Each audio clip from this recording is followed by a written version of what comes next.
So, all right, we're recording, so I'm going to call the meeting to order. We have quorum. As item 2 is to approve the agenda. Ask for a motion a second. Move. Second. All in favor, say aye. Aye. Aye. Any opposed? Abstentions? That carries. Item 3, approve the minutes from the last meeting. Move approval. Second, Ruth. All in favor? Aye. Aye. Any opposed? Any abstentions? Motion carries. All right. All right, item 4, public comment on MPO actions. Todd? I don't believe we have anyone there that wants to chat today. Okay. Anyone confirming that? All right, we'll move on then. Item 5 is the presentation on the Capital Crossroads. Todd? Yeah, we have Brittany Samuelson with us today from Capital Crossroads. She's the executive director. That was hired not too long ago, actually, and she's going to give an update on Capital Crossroads and kind of where it's going forward. We did include funding for Capital Crossroads from the NPO in our budget this year, and we can touch base more on that when we talk about the UPWP. Brittany? So much, Todd, and thank you all for having me here today. Like Todd said, my name is Brittany Applegate, formerly Samuelson. I was just Sorry, Brittany. No problem. I'm still getting used to it myself. But it's great to be here with you all today. I know you have a packed agenda, so I'm just going to provide some really brief highlights and updates about what we're doing with Capital Crossroads this year. So as I'm sure you're all aware, Capital Crossroads is our region's strategic plan for the future. It's really comprehensive, covers just about every aspect of our region and of our community, and really ranges from everything from economic development to culture and arts to equity, stormwater management, just about everything you can think of. And really our goal is to push central Iowa to keep thinking big, not settling for good enough, thinking long-term and working together. And in the 10+ years that Capital Crossroads has been an initiative, I think we've done a pretty good job of accomplishing those things. And a reminder about the region that we cover. So Capital Crossroads covers central Iowa, really looking at the region. And we consider that to be a 50-mile radius from the Iowa State Capitol. So essentially the Des Moines MSA and the Ames MSA. And we work in both of those areas. And we're lucky to have some great partners with Capital Crossroads, the MPO being one of them. We really rely on the MPO for the great research that the staff does, the planning that you all do, and then we as Capital Crossroads try to incorporate that into our projects and approach those plans in a cross-sector way, engaging lots of different leaders in the region. We also partner with the Community Foundation of Greater Des Moines, the Greater Des Moines Partnership, United Way of Central Iowa, Cache Des Moines, and then Polk County for projects on an as-needed basis. And all of these partners come together to fund Capital Crossroads in our minimal operating budget, which is essentially my salary plus a little bit extra for events and capital projects that come before us in the year. So again, really grateful for the partnership we have with the NPO and other partners too.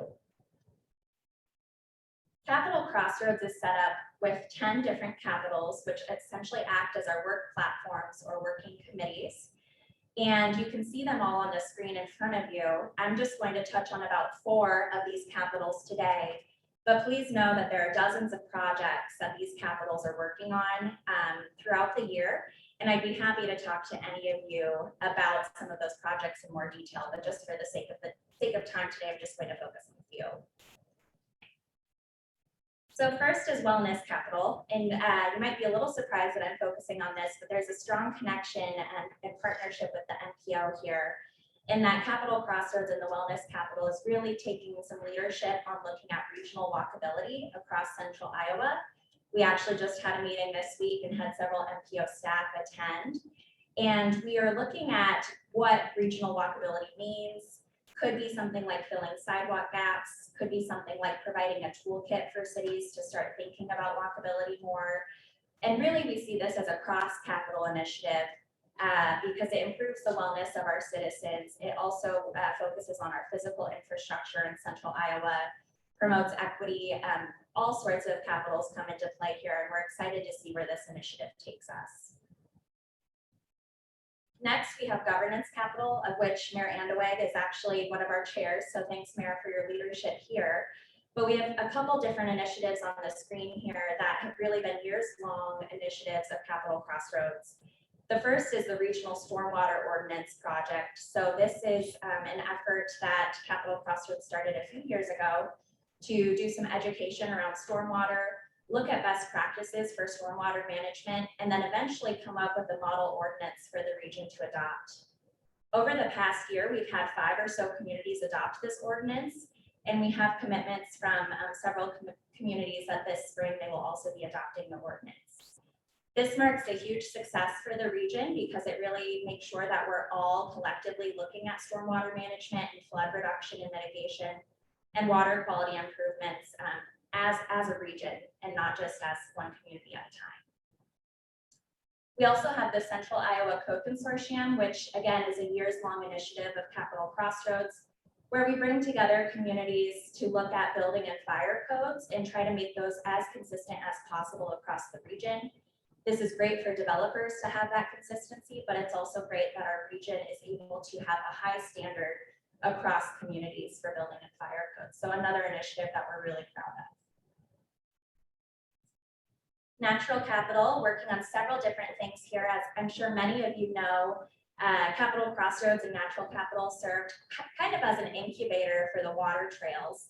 And now that water trails is kind of self-sufficient, self-sustaining, there becomes this opportunity for Natural Capital to explore other opportunities to complete our vision plan. And so one of those opportunities that we're working on is water quality and trying to look at ways that we can partner with upstream partners and do things locally here in central Iowa to improve our water quality so that once the water trails projects start coming more on board, people can consistently and safely access the water. And so this is another project that we're really just starting to lean into.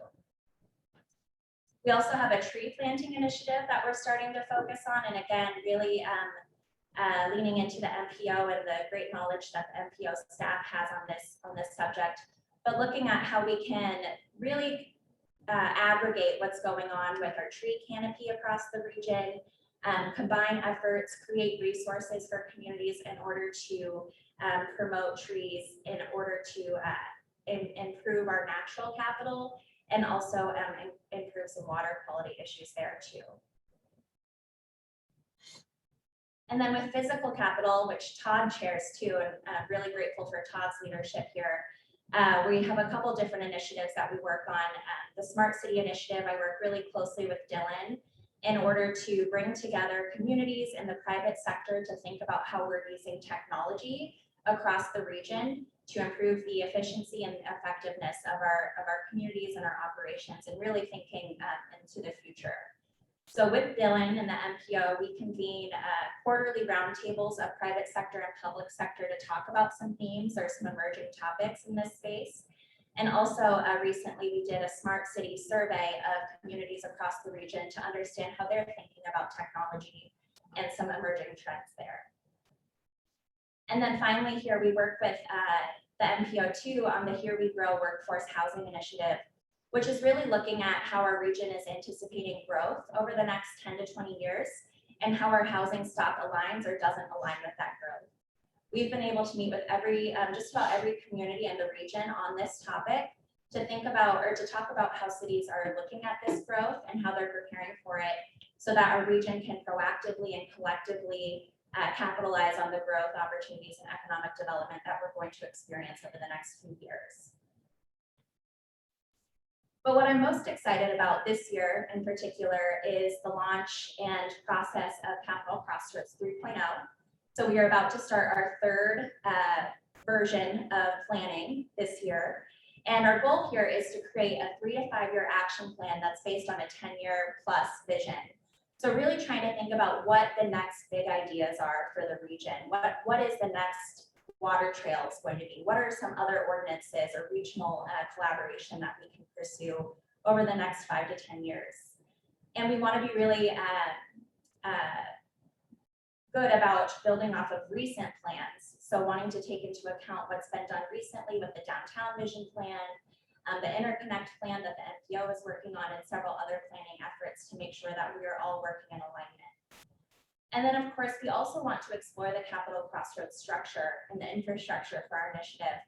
We've been around for 10 plus years now, so it makes sense to look at internally and to see if there are better ways that we can be operating, creating more cross-capital initiatives or opportunities for collaboration, exploring how to get new stakeholders involved, maybe changing the leadership structure, and then looking at new funding streams and what that could potentially bring to promote sustainability of the initiative and to bring in new partners.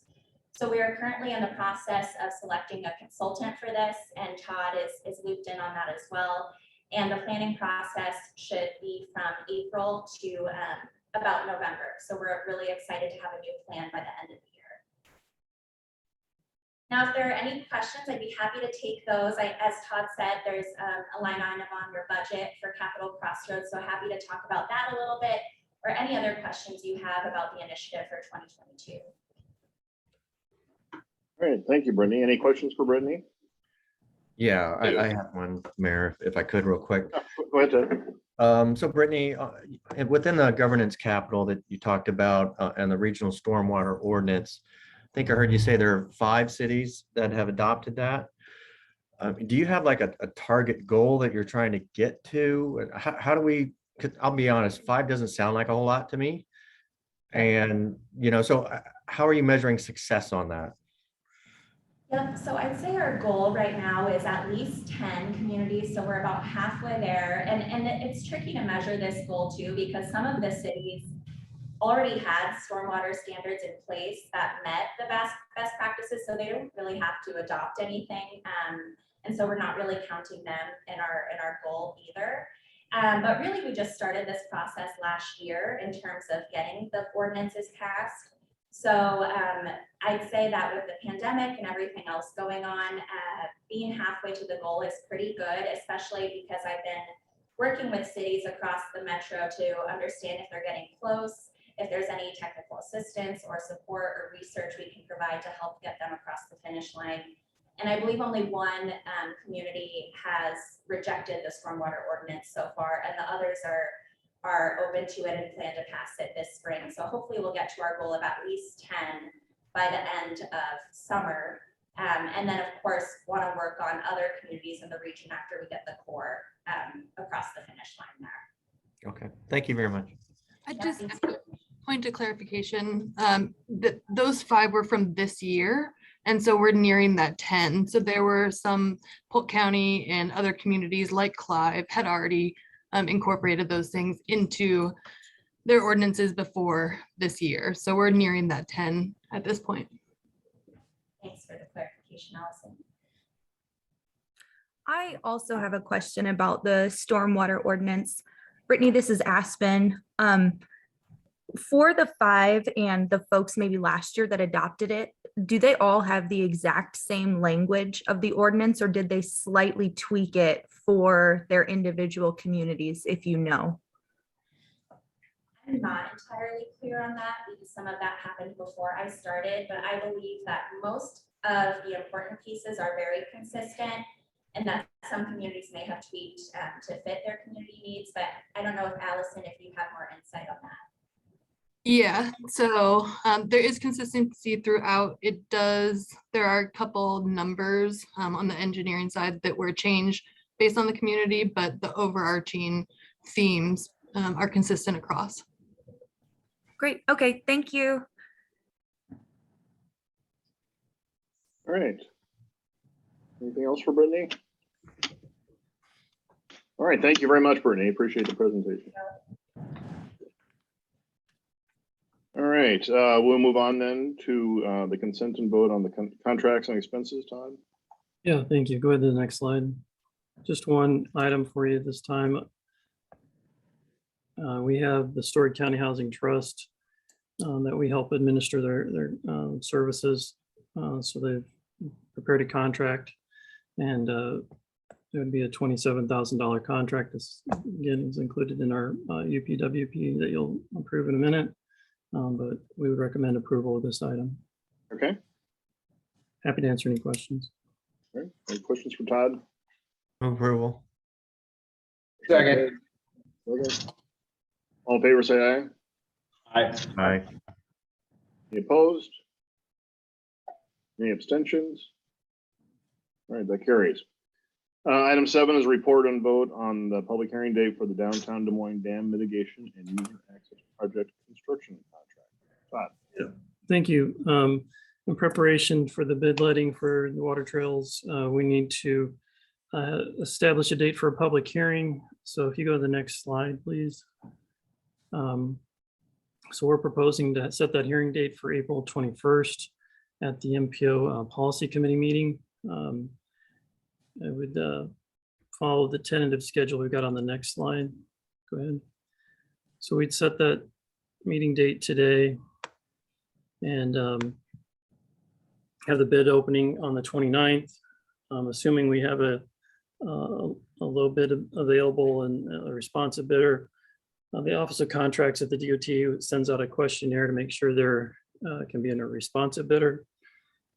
They have about a week to turn that back into the DOT.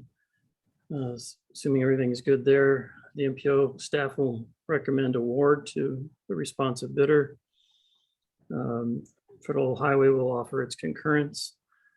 We would then bring this to the Executive Committee on April 13th with a recommendation to award the contract. And then on April 21st, we'd have that public hearing where we'd go over the plan specifications, form of the contract, the estimated cost. And then on April 21st as well, the policy committee would officially award the project to the responsive lowest bidder.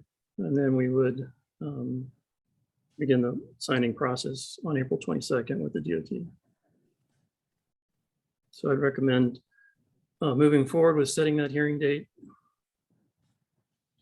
I'll be happy to answer any questions. Hey, Todd, dumb question, but is this to mitigate all of the dams or just like? No, just the Scott Avenue. Just Scott. Okay, that's what I was. The current build project that we Right. have. Okay, thank you. Yep.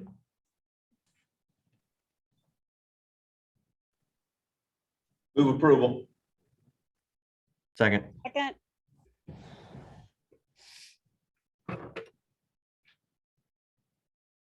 Oh, Bob, you're on mute. All right, motion to second, all in favor, say aye. Aye. Aye. Any opposed? Same sign. Any abstentions? Motion carries. Moving to item 8 is the report and vote on the fiscal year 23 Unified Planning Work Program and Budget Development. Dylan? Thank you. I have before you today your request to approve the draft work program and budget. So a lot of this information we've covered in the past. I'll go through it very briefly here, but the work program, we have to have the draft approved by April 1st and submitted to the Iowa DOT, Federal Highway and Federal Transit. They will review that, provide comments back to us, and then we'll have time to adjust and make those amendments or changes to the final. Before the final is approved in May, we'll bring that forward to you so it can get in by the June 1st deadline. If you go to the next slide, we've been soliciting projects from our member communities, and we've also been working with, working internally to figure out what projects we need to have. Some projects that Brittany just talked about with Capital Crossroads tie into this as well. But I've got there on the screen some projects of note, and I won't go through every one of those, but a lot of these are things that we have to do, such as the passenger transportation plan. That's something we have to do every 5 years, so that's coming up. The long range transportation plan, it's time to start working on that, or it will be during the course of the fiscal year 23. And then there's some other projects that just are on our radar, and they have been for a while. A lot of the parking analysis, that was something that Brittany just talked about, that'll be tied in with Capital Crossroads. Continuing work with our data bike project and continuing to evolve that to be more forecasting rather than just collecting data, but forecasting that out, similar to what we do with the roadway system. So these are just some of the projects of note. They're maybe not the usual things that we do every year, but these are, either required things or some unique things for this year. We're still soliciting projects, so there is still time for members to get us new things in that we can incorporate before everything's finalized in May. If you go to the next slide, Again, just recap some of the discussion we had last time, that in the budget side of things, we are anticipating the hiring of additional staff. And again, MIPA staff person, that'll be something that is someone who is in our office, though the MPO is not paying through assessments or the DOT, but we would have, costs associated with just contracted costs for that person. Hiring an additional housing planner, most likely, and again, not through the DOT or MPO assessments, but through a contract. And then hiring a finance officer that we discussed last time too, and that would come through additional DOT funds. If you go on the next slides, we'll get more into the budget side of things. And this has largely stayed the same, but I'll point out a few things that have changed since last time.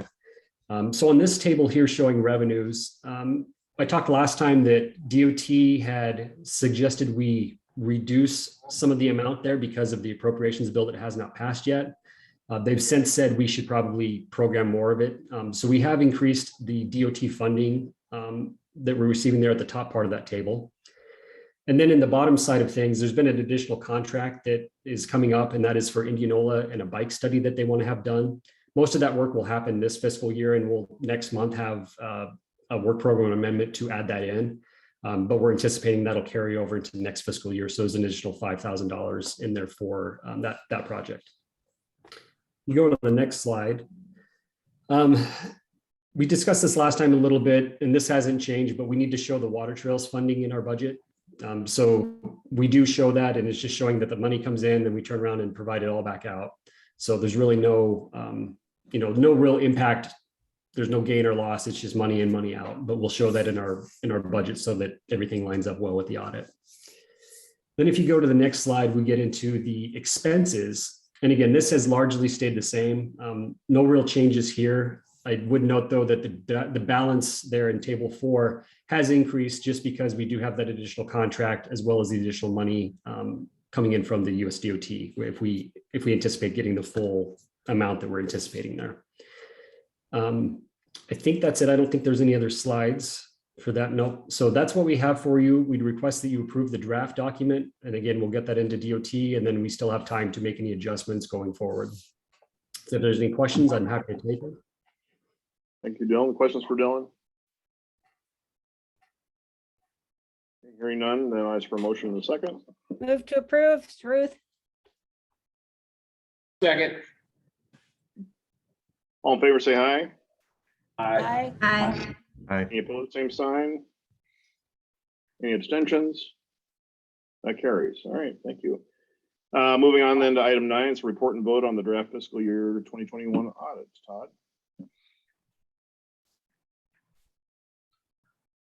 Yeah, thank you. Dave Ellis with Denman Company is here with us today to go over kind of the highlights of the audit.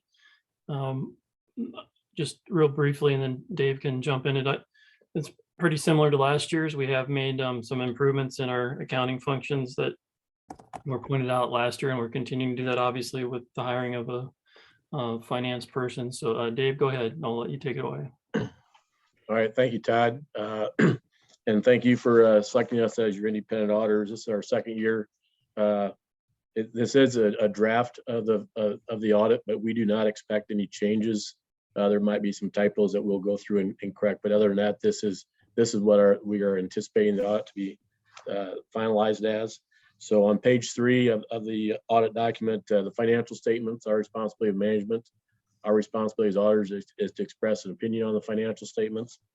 And we do express a unmodified or clean opinion on the financial statements, that they're fairly stated in all material respects.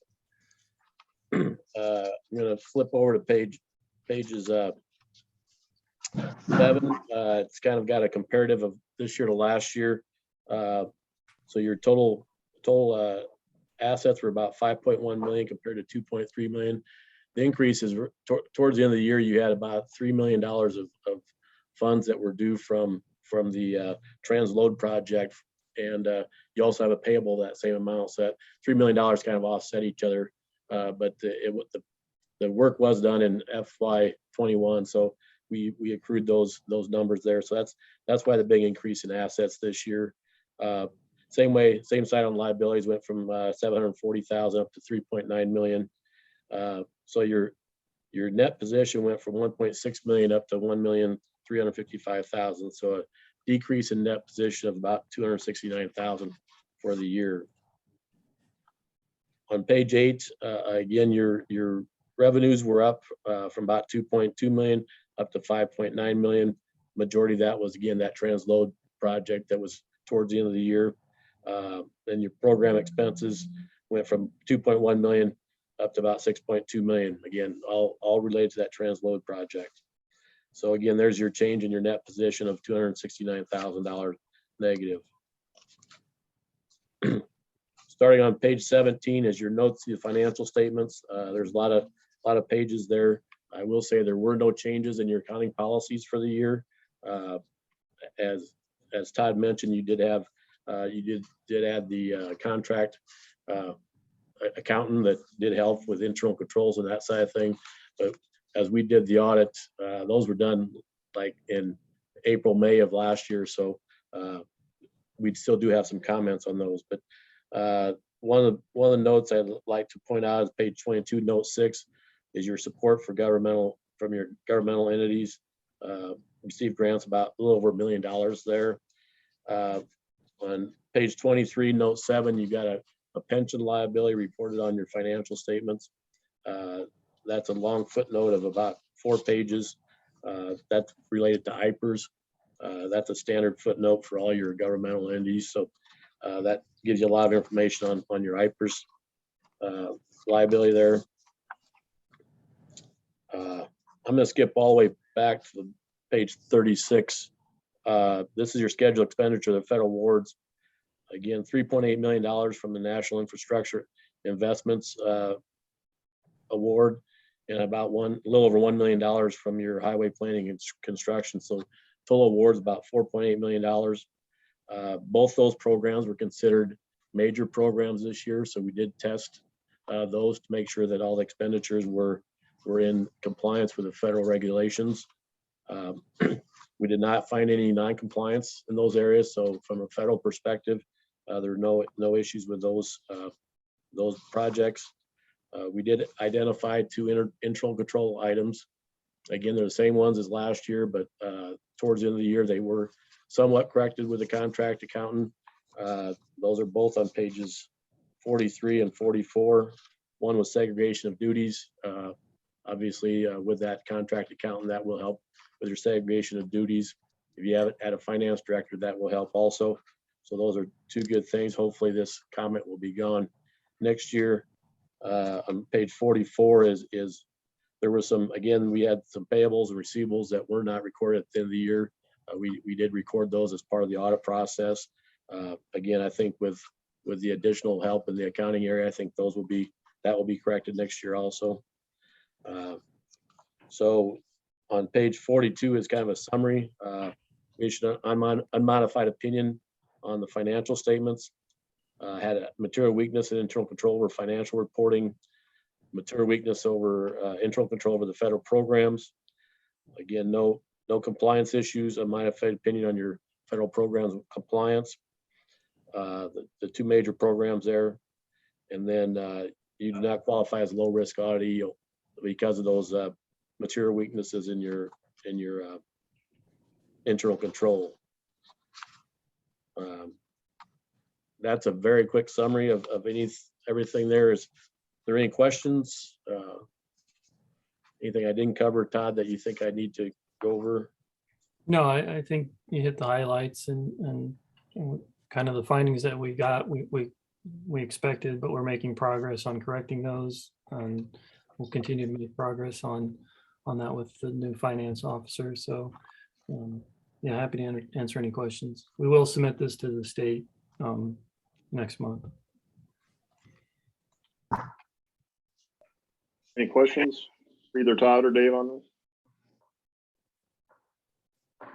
All right, hearing none, then I'll ask for a motion in a second. Approval. Joe? I moved it. Yep, Second. motion by Joe, is there a second? Second. Second by Ted, all in favor, say aye. Aye. Any opposed, same sign. Any abstentions? Motion carries. All right, moving on then, item 10 is a report on the fiscal year 23-26 Transportation Improvement Program Development. Aspen? Thanks, Bob. So we're gearing up to start our next draft for this year's TIP document. If you want to go ahead and go to the next slide. This, of course, for those who are familiar, is our document that lists all the projects that are eligible for federal funding, all surface transportation projects in our MPO region that are eligible for federal funding over the next 4 fiscal years. And we're required to produce this document. So right now I am working on updating the list of projects that we know about, and you will hear from me either later today or tomorrow. I'll send out all the reports to the respective jurisdictions and ask for any updates or changes, as well as the status of those projects.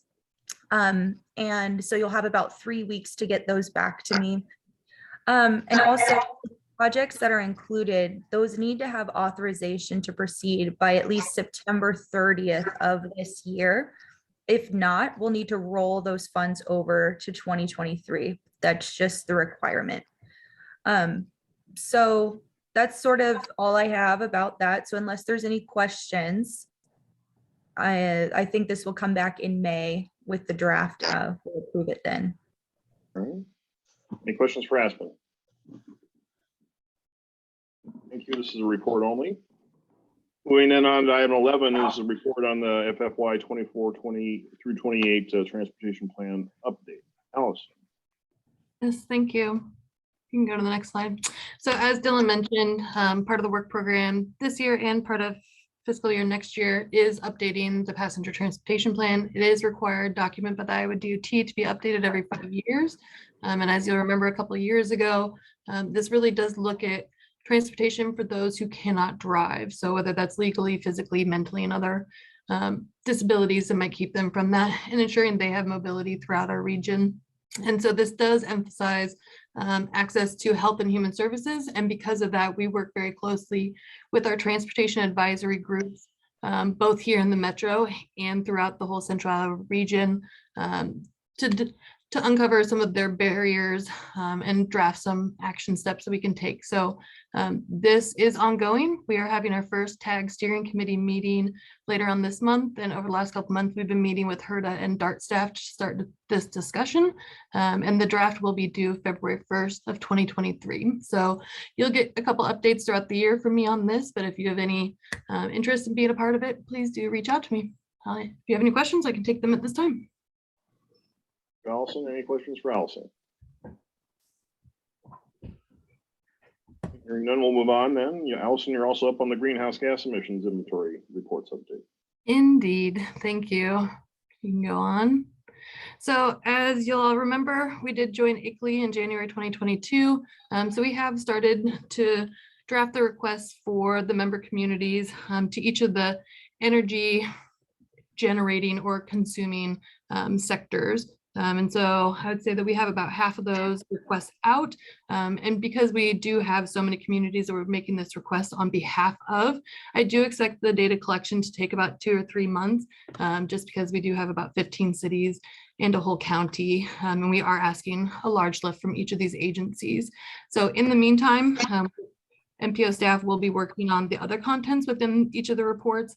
And as always, as part of this ICLEI membership, and as this kind of develops, if there are community needs your community would like to bring to our attention, please reach out to me anytime. We'd like to make sure that we're including that in some of our webinar series about EV or what have you, the infrastructure bill. And I just like to keep apprised of that so I can make sure that I'm including all of your thoughts and needs in the process. So with that, if you have any questions, by all means, I'd take them at this time. Allison, this is Elizabeth. I do have a question in relation to this. So is this not something that the DNR does on like kind of a statewide perspective as well on an annual basis? So the DNR does rough estimates and it is statewide. So this is kind of technical, but the scoping at that level, so there's scopes 1 and 2 and 3 on emissions. The scoping at that level isn't as concrete as when we get down to this community-based information. So They do historically do something like that, but it's not as granular, I'd say, as what we're going to be producing for you all. I hope that helps. Yeah, and I am vaguely familiar with the scopes just for the sake of my day job as well. And to second follow up to that, then this is, we publish that as the MPO, or we provide this to the organization that we joined, or, I mean, obviously accounting of this is one step, but then what's the follow up to that based on the data collection? Sure, that's a great question. So the data collection will take a couple months. We'll clean that up and start drafting reports. The reports will go to each of the individual communities themselves. So I will deliver them to each of your individual communities as part of data and hand it over to you. And then we'll create a regional report as well that can be integrated into a lot of our MPO planning, especially with the new infrastructure bill. There's some carbon reduction programs in there. And so that can be applied multiple ways through the planning processes we have at the MPO. So it's kind of twofold. We'll have individual ones for each of your communities, and then have a region-wide report as well. Allison, we may have covered this before, but I mean, I know at least from Urbandale's perspective, we're doing our own separate inventory as well. I think concurrently. Is that all getting coordinated through this effort as well? Yeah, so I've actually been in contact with Cassie up at UNI, who's helping you all lead yours. And so we are going to be, so she's making the request for Urbandale specifically, and then we'll be integrating those metrics into the region-wide report. Yeah, so. So that's all, but it's not duplicative, it's all being coordinated. No, we're just gonna, luckily I work with Cassie on a couple other things, and so we've coordinated pretty well, and we'll be sharing. And within the ICLEI ClearPath tool, once once the process is started for any emissions inventories in the metro, they come onto my portal as well. And so Cassie also has access to those. So we kind of tangentially, I would almost kind of think of it like a Google Drive, right? We both can see what each of us are making movements on and how far along we are. Okay, yep, okay, very good. All right, thank you. Any further comments or questions for Allison? Okay, then moving on then is item 13 is a report on the Purple Heart Highway. Todd. Yeah, thank you. Next slide, please. So DOT has been holding a number of stakeholder meetings along the corridor. They met with Altoona and Carlisle last week. And then we'll meet with Greater Des Moines Partnership later this month to kind of wrap up their stakeholder meetings. There may be the odd one or two with some other entities, but they're pretty well through their list now. So the DOT is going to develop a report of findings from what those stakeholders meetings entailed, and kind of develop some common themes on those. Again, I'm guessing mostly along the lines of agricultural access, weight, speed limits, those type of things, but we'll see what the report comes out with. We're also reviewing legislative changes that would be needed to allow for heavier vehicles on Iowa interstates. So we're in that process of looking through the language and what other jurisdictions have done. Happy to answer any questions. Thank you, Todd. Any questions for Todd on this? Thank you. Then item 14 is an update on the water trip. Yeah, thank you. Next slide. So as I mentioned, we didn't receive any bids in December, so we're having the bid letting March 29th. That's proceeding. We had a pre-bid meeting last month that was well attended. A number of contractors, subcontractors, and suppliers were participating in that pre-bid meeting. So I'm hopeful and expect to have a few bids during the March 29th bid letting. Icon has also entered into a contract with Elder, a company, to clear trees in the areas along Birdland, Harriet, and Prospect Park. We need to clear some trees before the roosting season for the Indiana bat. The trees have been marked, and they're starting to clear those hopefully later today. tomorrow, weather permitting, but they'll get those done well ahead of time by the end of next month. One other item we've been working with through Icon and our insurance company and their insurance company, which both have insurance through Adjuster, is just to have some additional liability insurance for the MPO during construction phase of the project. Icon is going to be paying the premium for that additional insurance, but it's just some additional protection for the MPO. And since the MPO is holding the construction contract, it was felt the MPO should hold the policy, but again, Icon will be paying that premium. You have to answer any questions. Okay. Thank you, Todd. Any questions? Okay, move on then to item 15 is a report on the Economic Development District. Gunnar? Good afternoon, everyone. There's not a whole lot new since we updated you last month, so I'm going to go through these rather quickly. As noted last month, it is official. We have been designated as an economic development district for the Mid-Iowa region, which puts us near the start of phase 4 launching operations. Everything as of today that remains on track to launch April 1st.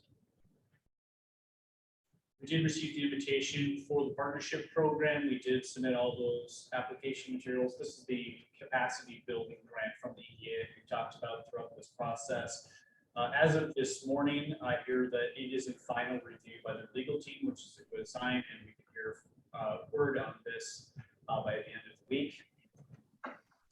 As of today, 46 jurisdictions joined MIPA, and I don't have talking points on the screen here, but I'll note that 80% of the population in the 7-county region is represented by these jurisdictions. And there's a very high participation rate, especially among cities of 1,000 population or more. Almost all of the jurisdictions in the metropolitan area to join. A little bit of background on the contract, which we're going to have back to you in April. As you know, MIPA will be the one hiring a senior planner, and then MIPA will contract with the MPO for the balance of its needs. Those include functions such as supervisory, human resources, payroll, accounting and auditing, and then also planning support as needed. Dylan went through these previously, nothing has changed since last month. We're anticipating a contract in the total dollar amount of $60,000, $500 on an annual basis. We're in the middle of the hiring process. The job description is out. If you know anyone who might be a good fit, please feed them to us. We're hoping to do first round interviews here soon. I know it says late February, but obviously it's going to be early March. We have a tentative start date of April 1st. Last thing I'll note is that we have assisted some jurisdictions with American Rescue Plan. We talked with several, but assisted 4 in the end who submitted applications. And as noted last time, all 4 of those particular ones were for the tourism one. It is a competitive program with $90 million in asks and only $19 million to spend over a 10-state region. So Iowa has 7 applications, and we know that EDA tends to target 2 awards per state, so we'll let you do the math on that. We hope to hear by the end of March or possibly early April on what those awards are. And that's it for me, unless I can answer any questions. Hey, great. Good to see the good participation, at least on that. So, any other questions for Gunnar on that item? Okay, we'll move on to a Transload facility update. Zach? Yes, thank you. I just want to give you a quick update. Not a whole lot to really update you from the last meeting. We're still in the process of working to close out the grant application. So there are a few things we still have left to do with the FRA to get the grant closed out. We're waiting on a few invoices to come in from Des Moines Industrial for them to be able to submit their final reimbursement request. And once they send that to us, we'll be able to submit that, get our final reimbursement for the build grant funds. And then once we've done that, we'll be able to submit the final quarterly report as well as the final performance report to the FRA. So we're anticipating that we will be closing out the build grant for the Transload project probably sometime in the next 3 or 4 weeks, I would guess. As far as The amount of funding that's left, as we mentioned last month, there's about 468,000, a little over $468,000 left to reimburse for. Next slide, please. On the DOT side of things, we submitted the final reimbursement request to the DOT for the RRLG funds. That was in the amount of $531,000. We did receive that check from the DOT and are in the process of returning that money to Des Moines Industrial. Once we've done that, we will set up a meeting with the DOT to come out and do a site visit. They're wanting to wait until the weather warms up a little bit. So we're probably targeting a date sometime in April for the DOT to come out and do their site visit, which will then allow them to close out the project. And once they've done that, they'll release the $170,000 in retainage that they've held on to through the reimbursement process. And we'll get that $170,000 back to Des Moines Industrial as well. As far as the schedule moving forward, which I believe I have on the next slide, again, we're on track for the closeout to happen at the end of March, beginning of April. And then the Des Moines Industrial is still waiting to do their landscaping and get that formal certificate of occupancy, which they'll get from the city in May once the landscaping is completed. But generally, that's where we're at. I'd be happy to take any questions if you have them. Any questions for Zach on this?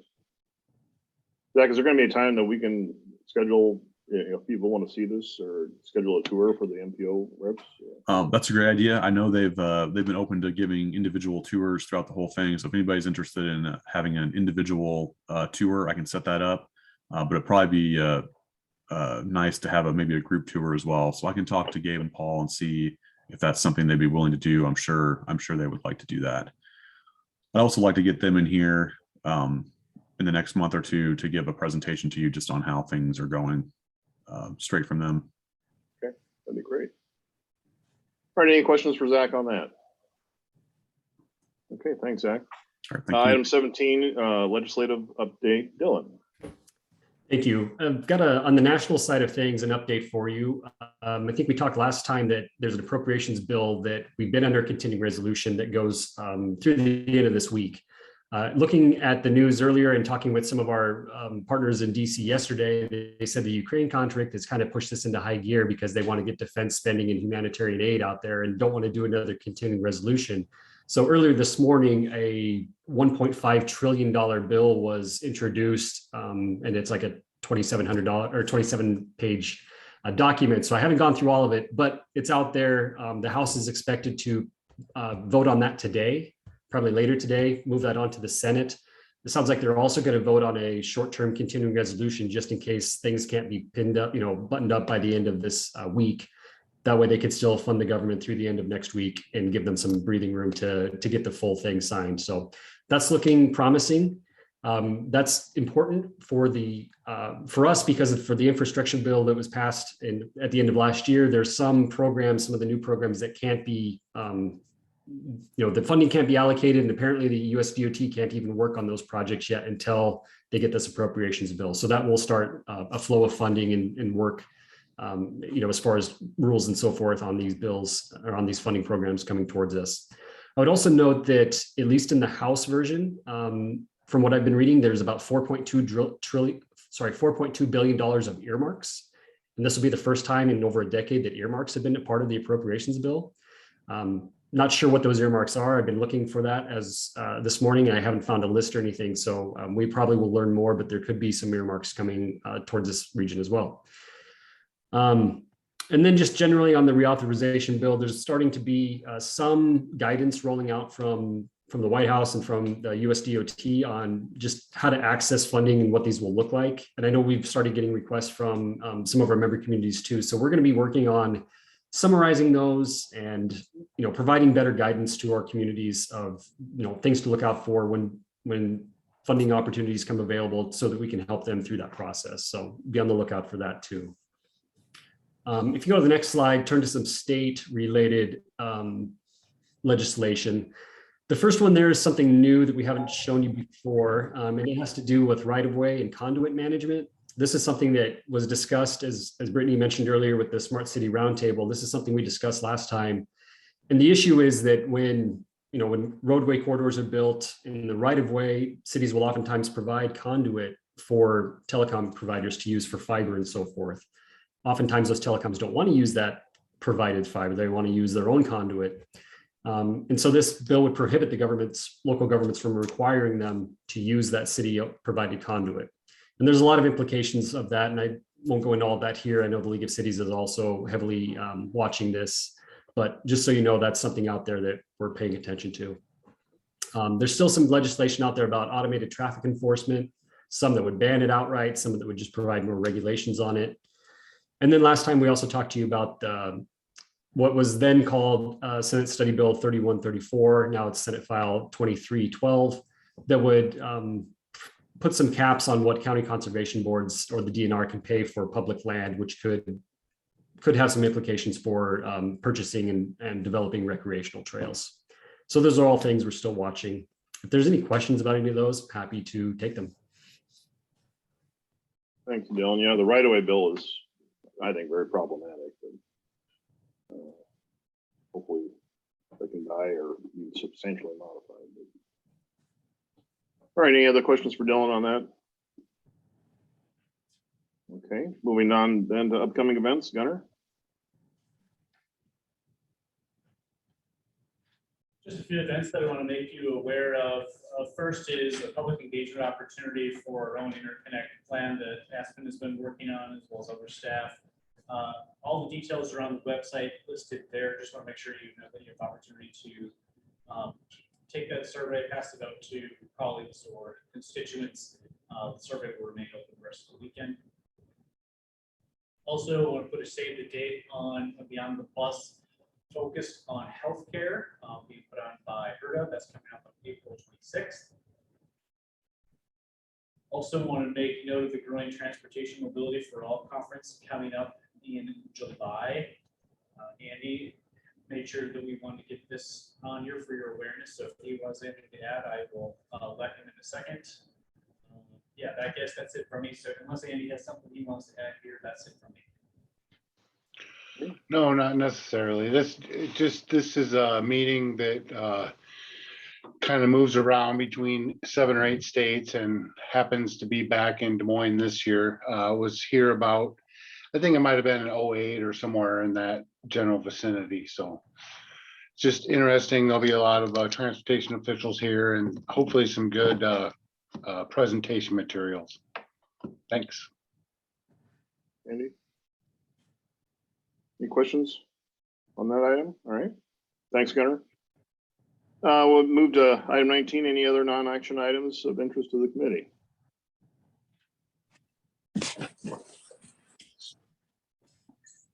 Frank, did you have something? Nope, just wanted you to know I've been listening. Okay, all right. All right. Just to know about the policy, Bob. Right, yep. So just a reminder, there's no policy meeting this month. This is March. So we have no policy meeting next week. So our next meeting date of the executive committee will be on April 13. So with that, we are adjourned. Thank you, everybody. Have a good day. Thanks, bye.